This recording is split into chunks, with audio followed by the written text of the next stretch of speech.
అందరికీ నమస్కారం. ముందుగా శ్రీమాత్రే నమః, శ్రీ గురుభ్యో నమః. గంగాధర్ వాస్తు జ్యోతిష్యాలయం యూట్యూబ్ ఛానల్కి స్వాగతం అండి.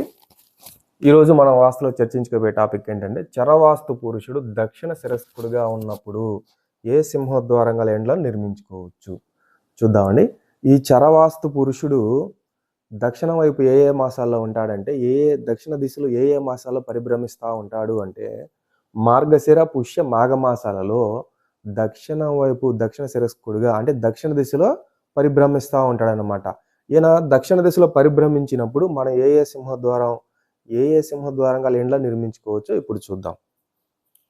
ఇది స్థలం అనుకోండి.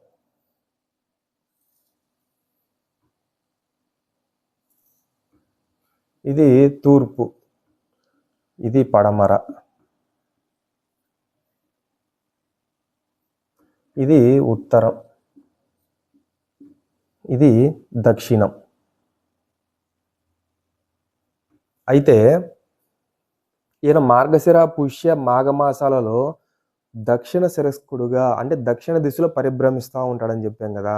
ఈయన దక్షిణ శిరస్కుడుగా ఉన్నప్పుడు ఏ సింహద్వారం గల ఇండ్ల నిర్మించుకోవాలి అంటే, ఈయన దక్షిణం వైపు, ఇది స్థలం అనుకుంటే ఈ దిక్కులు తూర్పు, పడమర, ఉత్తరం, దక్షిణం. ఈయన దక్షిణం వైపు తలబెట్టి ఉత్తరం వైపు పాదాలుంచి ఎడమ వైపుకు తిరిగి పడుకుంటాడు.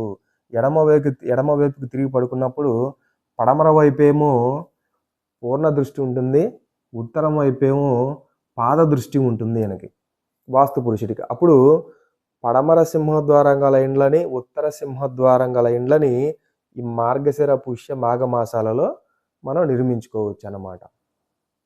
ఇది నెక్స్ట్ మనం పశ్చిమ శిరస్కుడుగా ఉన్నప్పుడు ఏ సింహద్వారం గల ఇండ్ల నిర్మించుకోవాలో మనం నెక్స్ట్ వీడియోలో తెలుసుకుందామండి. అంతవరకు సెలవు. జై శ్రీరామ్.